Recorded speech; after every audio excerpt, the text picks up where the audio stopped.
Students, मैं हूं मुदिता और एक बार फिर से आपका स्वागत है मुदिता आईएएस वॉरियर्स में। क्लास 10th की वर्कशीट नंबर 27 सॉल्व करने वाले हैं हम। और ये जो वर्कशीट है 5 सितंबर 2020 की वर्कशीट है, यानी टीचर्स डे के दिन दी गई ये वर्कशीट है। तो क्लास 10 सोशल स्टडी हम हिंदी मीडियम में सॉल्व करेंगे और जो सारे क्वेश्चन हैं उनके आंसर विद एक्सप्लेनेशन आपको वीडियो के एंड में प्रोवाइड किए जाएंगे, यानी क्वेश्चन विद आंसर एक्सप्लेनेशन। उससे पहले जो कॉन्सेप्ट है उसका मैं थोड़ा ब्रीफिंग कर दूंगी, जिससे आपको चैप्टर और कॉन्सेप्ट भी समझ में आ जाए। तो आज जो आपसे 4 क्वेश्चन पूछे गए हैं उसमें से 3 क्वेश्चन ऐसे हैं जो आपको अपने अकॉर्डिंग आंसर करना है, अपने एरिया के अकॉर्डिंग आंसर करना है, ठीक है। लेकिन मैं आपको सारे क्वेश्चन करवाने वाली हूँ। देखिए, हम जो पढ़ रहे थे विनिर्माण उद्योग, वहाँ पे आपने देखा था क्या क्या चीज़ें ज़रूरी होती हैं हमें एक कारखाना लगाने के लिए, फैक्ट्री लगाने के लिए। अब मैंने बताया कि आप राहुल हैं, प्रीति हैं, जो भी हैं, आपने अपना कारखाना लगा लिया, फैक्ट्री लगा ली। आज हम टॉपिक पढ़ेंगे कि उससे प्रदूषण होता है, जो भी कारखाने या फैक्ट्रियाँ लगती हैं उससे प्रदूषण होता है और वो हमारे पर्यावरण को नुकसान पहुँचाते हैं। ये आपके चैप्टर का एंड ऑफ द पार्ट है विनिर्माण उद्योग का, तो उसको थोड़ा सा डिस्कस कर लेते हैं। यहाँ पे एक पैराग्राफ दिया गया है और कहा है नीचे दिए गए अनुच्छेद को पढ़कर प्रश्नों के उत्तर दीजिए। तो उद्योगों के अर्थव्यवस्था में महत्वपूर्ण भूमिका है, लेकिन इस बात से बिल्कुल भी मना नहीं किया जा सकता या नकारा नहीं जा सकता कि प्रदूषण भी होता है। मुख्यतः जो प्रदूषण होता है वो उद्योग से ही होता है और उद्योग इसके लिए जिम्मेदार होते हैं। किससे? प्रदूषण के लिए। यहाँ पे आपको 4 प्रकार के मुख्यतः प्रदूषण बताए गए हैं, जिनसे सबसे ज़्यादा हमारा क्या होता है? प्रदूषण होता है। थोड़ा आपके लिए मैं जूम कर दूंगी। देखिए यहाँ पे वायु प्रदूषण, जल प्रदूषण, भूमि प्रदूषण, ध्वनि प्रदूषण। जो आपने कारखाना लगाया या कारखाने लगाए जाते हैं और जो तरह तरह के उद्योग लगाए जाते हैं, उनसे हम विकास तो करते हैं, हमारी अर्थव्यवस्था तो अच्छी होती है क्योंकि हम निवेश करते हैं और हमें बाहरी निवेश हमें आता भी है, पैसे मिलते हैं, पूंजी बढ़ती है, अर्थव्यवस्था अच्छी होती है। लेकिन साथ ही साथ पर्यावरण का ह्रास भी होता है और उसमें 4 ये मुख्य कारक हैं। हमारी वायु प्रदूषण होती है, आपको पता है तरह तरह के धुएं निकलते हैं, केमिकल्स निकलते हैं और वायु का स्तर जो आप बोलते हैं पीएमटी की बार बार बात की जाती है कि पीएमटी बढ़ता जा रहा है, एयर क्वालिटी इंडेक्स खराब होता जा रहा है, एयर सांस लेने के लायक भी नहीं रह गई है। तो ये सब क्यों है? इतना सारा जो हम उद्योग लगा रहे हैं। जल प्रदूषण, जितना भी अपशिष्ट निकलता है, जितना भी पदार्थ निकलता है कंपनियों से, फैक्ट्रियों से, उसे कहाँ प्रवाहित कर दिया जाता है? नदी तालाब, जो जल प्रवाह हो रहा है उसमें। उसकी वजह से क्या होता है? नदियों का पानी दूषित हो जाता है, जल का पानी दूषित, और जो हमारे पीने का सोर्स है वो पानी कैसा हो जाता है? दूषित। एक तो हमें पीने के लिए पानी साफ नहीं मिल पाता, दूसरा उसमें जो जीव रहते हैं उनका जीवन भी खतरे में आ जाता है और वो मर जाते हैं दूषित जल की वजह से। भूमि प्रदूषण, आप देखते हैं कि फैक्ट्री कारखानों का जो कचरा है जाके वो ढेर लगा देते हैं कहीं पे। बहुत सारी जगह दिल्ली में आपने देखा होगा कचरे के बड़े बड़े पहाड़ बन गए हैं। उनसे क्या होता है? जो मिट्टी है, मिट्टी की उपजाऊता भी खत्म होती है और भूमि प्रदूषण होता है। बहुत सारे केमिकल छोड़ दिए जाते हैं, उन केमिकल से हवा में भी प्रदूषण होता है और धरती का भी प्रदूषण होता है। इसके बाद ध्वनि प्रदूषण, ये तो बहुत ही ज़्यादा बढ़ चुका है। आप देखेंगे सड़कों पर इतनी ध्वनि होती है, एक तो गाड़ियों की ध्वनि, ऊपर से कारखानों में जो ध्वनि निकलती है, साइलेंसर, इतने सारे तरह की ध्वनि है। उसकी वजह से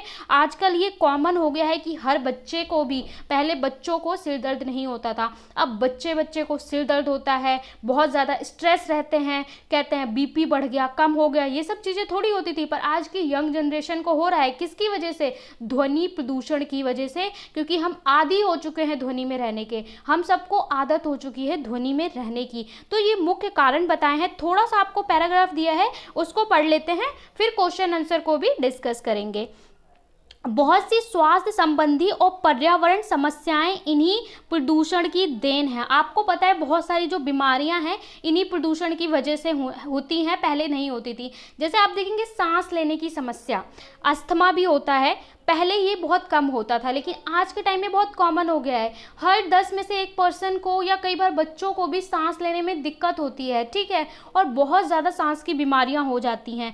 पर्यावरणीय नमनीकरण यानी उसकी गुणवत्ता में गिरावट को रोकने के लिए हमें प्रयास करने होंगे। पर्यावरण नमनीकरण क्या होता है कि जो हमारा पर्यावरण है, जल, वायु, ध्वनि, ये पूरा हमारा जो पर्यावरण है इसको दूषित होने से हमें बचाना होगा। क्यों? क्योंकि जो आप हैं, आप भारत का, हमारे देश का भविष्य हैं। आप लोग जब पर्यावरण को बचाएंगे तभी आगे आने वाली जो जनरेशन है, आपके बाद जो जनरेशन आएगी वो यहाँ पे जी पाएगी, वरना उनके लिए कुछ बचेगा ही नहीं। तो पर्यावरण का जो ये क्वालिटी खराब होती जा रही है, इसको बचाना हमारा क्या है, हमारा ये कर्तव्य है कि हम इसे बचाएं। इसे पर्यावरण नवीनीकरण कहते हैं।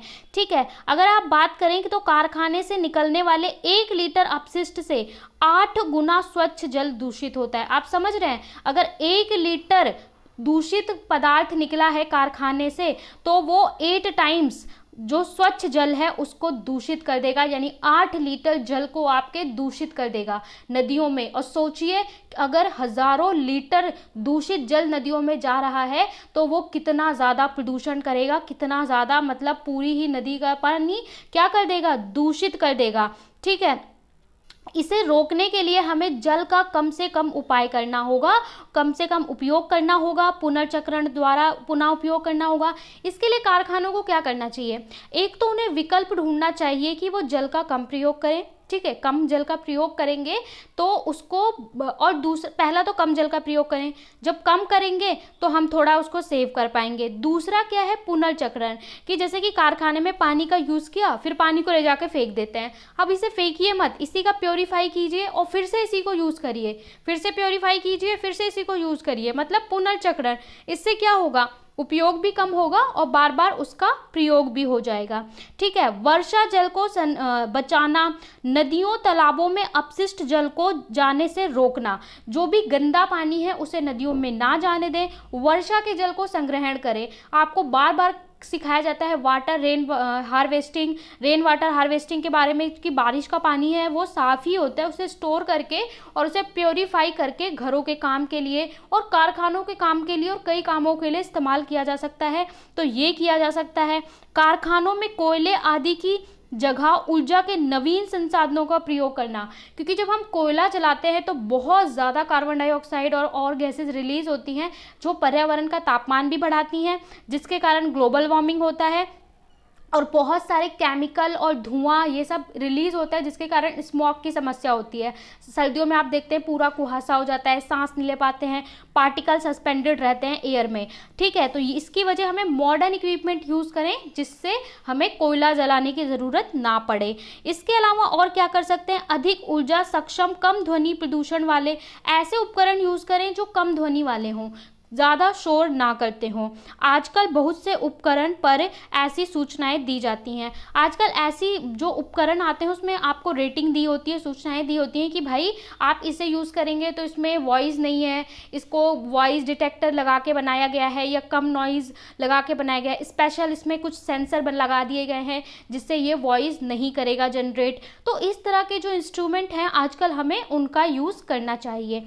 चैप्टर बहुत इंपॉर्टेंट है, विनिर्माण उद्योग आपकी बुक का ज्योग्राफी का चैप्टर है, कई पार्ट्स में है। इसमें आपको सारा पढ़ाया जाता है, लकड़ी कपड़ा उद्योग के बारे में पढ़ाया जाता है, लोहा इस्पात उद्योग बहुत इंपॉर्टेंट है। पेपर में पूछा जाता है कि लोहा इस्पात देश के किन किन भागों में होता है। ठीक है, तो वो उस चीज़ को लोकेट करिए मैप में। यहाँ पे आपको पूरा चैप्टर नहीं दिया गया है, बहुत इंपॉर्टेंट चीज़ें हैं वो दी गई हैं, तो हम सेपरेटली इस चैप्टर को डिस्कस करेंगे और पढ़ेंगे। चलिए क्वेश्चन आंसर की तरफ चलते हैं, विद एक्सप्लेनेशन मैं आपको समझाती हूँ। देखिए आपको यहाँ पे 4 क्वेश्चन दिए गए हैं। उद्योग पर्यावरण को कैसे नुकसान पहुंचाते हैं। ठीक है, नंबर 2 में आपसे पूछा है कि प्रदूषण से उत्पन्न कुछ समस्याओं के बारे में बताइए जो आपके आसपास होती है। मैंने बोला था 3 क्वेश्चन आपसे ही पूछे हैं कि प्रदूषण से क्या समस्या होती है। पर्यावरण नवीनीकरण को रोकने के लिए आप क्या करेंगे। आप भारत का भविष्य हैं तो देश का भविष्य होने के नाते आप क्या कदम उठाएंगे। इसके अलावा अगर आप अपने माता पिता के साथ कोई उपकरण खरीदने के लिए जाते हैं तो आप अपने माता पिता को क्या सलाह देंगे। हो सकता है कुछ बातें आप स्कूल जाते हैं पढ़ते हैं पता हो और आपके माता पिता को ना होंगे, तो एक जागरूक बच्चे और एक जागरूक नागरिक होने के नाते आप क्या सलाह देंगे। देखिए पहला क्वेश्चन जो है, अच्छे से देखिए, अच्छे से समझिए, क्योंकि आपको एग्जाम में भी आंसर ऐसे ही लिखना है, इसलिए मैं सारे आंसर को वैसे ही लिखवाती हूँ कि आप डायरेक्ट कॉपी में लिखें और उसको एग्जाम में भी वैसे ही लिख पाएँ, तो आप अच्छे मार्क्स स्कोर कर पाएँ। क्योंकि मेरे बहुत सारे स्टूडेंट्स रह चुके हैं जो इस तरीके का इस्तेमाल करके अच्छे मार्क्स स्कोर करना सीखे हैं, जिनको अच्छे से लिखना नहीं आता था। तो देखिए, आप पहले क्वेश्चन क्या है, उद्योग पर्यावरण को कैसे नुकसान पहुंचाते हैं। तो मैंने आपको बताया 4 मुख्य कारण हैं। तो सबसे पहले आप लिखेंगे, उद्योग की अर्थव्यवस्था विकास में महत्वपूर्ण भूमिका है, किंतु उद्योग निम्नलिखित प्रकार से पर्यावरण को नुकसान पहुंचाते हैं। तो पहले 2 लाइन में उसके बारे में लिख दीजिए करिए, उसके बाद फिर बुलेट पॉइंट्स बना के थोड़ा थोड़ा सा उसे एक्सप्लेन करेंगे, तो आपका 4-5 नंबर का क्वेश्चन कवर हो जाएगा। वहीं अगर कोई बच्चा बोलता है कि मैम मुझे 1 नंबर में आ गया क्वेश्चन, 2 में तो कैसे लिखना है, तब आप लिखेंगे उद्योग पर्यावरण को कैसे नुकसान पहुंचाते हैं। तब आप 1 लाइन में लिख दीजिए कि उद्योग पर्यावरण को वायु प्रदूषण, जल प्रदूषण, ध्वनि प्रदूषण, इन प्रकार से नुकसान पहुंचाते हैं। तब 1 लाइन में लिख दीजिए, ठीक है। इसलिए अगर आप दोनों तरीके से लिखने के लिए कैपेबल होंगे। सबसे पहले लिखेंगे वायु प्रदूषण, तो अधिक अनुपात में अनचाही गैसों की उपस्थिति, जैसे सल्फर डाइऑक्साइड, जिसे आप SO2 भी कहते हैं, और कार्बन मोनोऑक्साइड यानी CO। अगर 2 लगा देते हैं तो कार्बन डाइऑक्साइड हो जाता है, 2 हटा देते हैं सिर्फ CO लिखते हैं तो वो क्या होता है बेटा, कार्बन मोनोऑक्साइड। और कार्बन मोनोऑक्साइड यानी CO बहुत जहरीली गैस होती है। तो वायु प्रदूषण का मुख्य कारण है। वायु में निलंबित कणनुमा पदार्थों में ठोस और द्रव दोनों प्रकार के कण होते हैं। यानी एयर में, हवा में आपको दिखते नहीं है, पर बहुत छोटे छोटे पदार्थ होते हैं जो कण होते हैं, जो ठोस भी होते हैं यानी सॉलिड भी होते हैं, और लिक्विड की फॉर्म में भी होते हैं, जैसे भाप के रूप में, जैसे धूली, कुहासा, रसायन, कागज और उद्योग, ईंटों के भट्टे आदि बड़े बड़े कारखानों प्रदूषण नियमों का उल्लंघन कर धुआं का निष्कासन करते हैं। बहुत सारे कारखाने होते हैं, भट्टे होते हैं, रसायन के होते हैं, ठीक है, इस्पात का जहाँ पे काम होता है, लोहा इस्पात का, तो वहाँ सबसे इतना सारा प्रदूषण निकलता है कि हमारी एयर को क्या कर देता है, एयर क्वालिटी इंडेक्स को खराब कर देता है, और हमारी जो वायु है वो बेचारी प्रदूषित होती जा रही है। हमें कहा जाता है कि हम वायु में ज़्यादा से ज़्यादा सांस लें तो हम स्वस्थ होंगे, लेकिन वायु ऐसी होती जा रही है। खास तौर पे अगर आप दिल्ली के एयर की बात करें तो उसका इंडेक्स बहुत ख़राब है। यहाँ पे सांस लेने में, आप बाहर सांस लेते हैं तो और ज़्यादा जर्म्स को और बैक्टीरिया को अपने अंदर इनहेल करते हैं। दूसरा है जल प्रदूषण। तो उद्योगों द्वारा कार्बनिक तथा अकार्बनिक अपशिष्ट पदार्थों के नदी में छोड़ने से जल प्रदूषण होता है। यानी दोनों तरह के पदार्थ, कार्बनिक तथा अकार्बनिक, नदी में छोड़ दिए जाते हैं और इनसे क्या होता है, जल प्रदूषण होता है। जल प्रदूषण के प्रमुख कारण क्या हैं, कागज, लुगदी, रसायन, वस्त्र तथा रंगाई उद्योग, चमड़ा उद्योग, इलेक्ट्रॉनिक आदि। आपको पता है जो कई बार कपड़े बनाए जाते हैं उनको कलरिंग की जाती है, रंगाई की जाती है, तो उसमें बहुत सारे रसायन कलर मिलाए जाते हैं। कुछ तो होते हैं नेचुरल जो पेड़ पौधे फूल से बनते हैं, और कुछ होते हैं सिंथेटिक यानी केमिकल से बने होते हैं। तो उन केमिकल वाले रंगों को भी नदियों में छोड़ दिया जाता है। सोचिए उससे मछलियों पे, जो उसमें जीव रहते हैं, क्या असर पड़ेगा। वो लोग उसी से ऑक्सीजन लेते हैं, आपको पता है, तो बेचारी मछलियाँ और जीव क्या हैं, वो मर जाएंगे, क्योंकि वो भी रसायन उनके अंदर चला जाएगा, ठीक है। इसके अलावा इलेक्ट्रॉनिक के कुछ माइक्रो कंपोनेंट होते हैं जिसे छोड़ दिया जाता है पानी में, तो ये सारा जल को प्रदूषित करता है। अब पहले आंसर का ही आगे पार्ट लिखेंगे, भूमि प्रदूषण और ध्वनि प्रदूषण। 4 प्रकार के होते हैं, तो चारों को थोड़ा थोड़ा सा एक्सप्लेन करना है। भूमि प्रदूषण कैसे होता है, औद्योगिक अपशिष्ट जैसे अघटनशील, कुछ ज्वलनशील, कुछ दुर्गंध युक्त, कुछ विषैले, कुछ निष्क्रिय पदार्थ जब सीधे भूमि पर डाल दिए जाते हैं तथा उनका प्रबंधन नहीं किया जाता तो भूमि प्रदूषण होता है। जैसे क्या होता है, कुछ केमिकल वाले प्रोडक्ट्स होते हैं, कुछ ऐसे होते हैं जो अपघटनशील होते हैं, यानी जिसका डिकम्पोजिशन नहीं होता, ठीक है, मिट्टी में वो घुलते नहीं हैं। ऐसे पदार्थ होते हैं जैसे प्लास्टिक हो गया, सालों साल पड़ा रहता है। तो जब हम ऐसी चीज़ों को, और कुछ दवाइयाँ होती हैं, ठीक है, रसायन होते हैं, उनको हम धरती पे फेंक देते हैं और उसका कोई मैनेजमेंट नहीं करते, तो भूमि प्रदूषण होता है और हमारी जो धरा है वो प्रदूषित होती जाती है और उसका उपजाऊपना भी खत्म होता है। ध्वनि प्रदूषण की बात करें तो औद्योगिक तथा निर्माण कार्य कारखानों के उपकरण, जनरेटर, जो कारखाने, वहाँ पे आपने देखा होगा बहुत सारे कारखाने कि जब जाते हैं बहुत ज़्यादा आवाज़ आती है कारखानों से, ठीक है। और उन कारखानों में कई बार क्या होता है, जनरेटर लगे होते हैं इलेक्ट्रिसिटी के लिए, उनसे खट खट खट खट आवाज़ आती है अनवांटेड, ठीक है। इसके अलावा लकड़ी चीरने के कारखाने जहाँ पे लकड़ी का काम होता है, तो बहुत ज़्यादा ध्वनि उत्पन्न होती है जो आसपास एरिया में ध्वनि प्रदूषण करती है। और ध्वनि प्रदूषण के क्या कारण क्या उसका नतीजा होता है, श्रवण शक्ति, यानी आपकी जो सुनने की शक्ति है वो कम होती है, हृदय गति यानी हार्ट की प्रॉब्लम्स हो जाती हैं, ब्लड प्रेशर यानी रक्तचाप, तथा और भी समस्याएं जैसे तनाव, सिर दर्द, इस तरह की समस्याएं उत्पन्न होती हैं। तो ये फर्स्ट का कंप्लीट आंसर है। आप स्क्रीनशॉट लेना चाहते हैं तो ले लें फर्स्ट आंसर का, पहले से स्लाइड का, और फिर कम टू द नेक्स्ट इस स्लाइड का ले लें और फर्स्ट आंसर को पूरा एक्सप्लेन करेंगे, क्योंकि you are the board student, आप लोग 10th के बच्चे हैं, तो आपको आंसर थोड़ा ब्रीफ करके लिखना ही सीखना होगा। अब आप 2 लाइन का आंसर लिख के एग्जाम में मार्क्स नहीं गेन कर सकते, आप सीनियर स्टूडेंट्स बन चुके हैं। प्रदूषण में उत्पन्न कुछ समस्याओं के बारे में बताइए जिन्हें आप अपने आसपास देखते हैं। मैंने कहा था कि अब आपसे क्वेश्चन पूछा जा रहा है, आपके आसपास क्या समस्याएं हैं वो आपको नोट डाउन करनी है। पर यहाँ पे मैंने कुछ शॉर्टलिस्ट करी है अकॉर्डिंग टू दिल्ली एनवायरनमेंट में जो लोग रहते हैं। प्रदूषण से हमारे आसपास कई प्रकार की समस्याएं उत्पन्न होती हैं, जैसे, ठीक है, नंबर 1 यमुना, आपको पता है यमुना नदी है दिल्ली में, तो यमुना नदी का जल अत्यधिक प्रदूषित हो जाने के कारण आसपास रहने वाली मछलियां तथा अन्य जीव की संख्या कम होती जा रही है। तो इसके कारण क्या है कि उसमें यहाँ पे क्या होगा, उसमें और उसके आसपास रहने वाली जो मछलियां हैं और उनमें जो जीव रहते हैं पानी में, उनकी संख्या क्या हो रही है, कम हो रही है।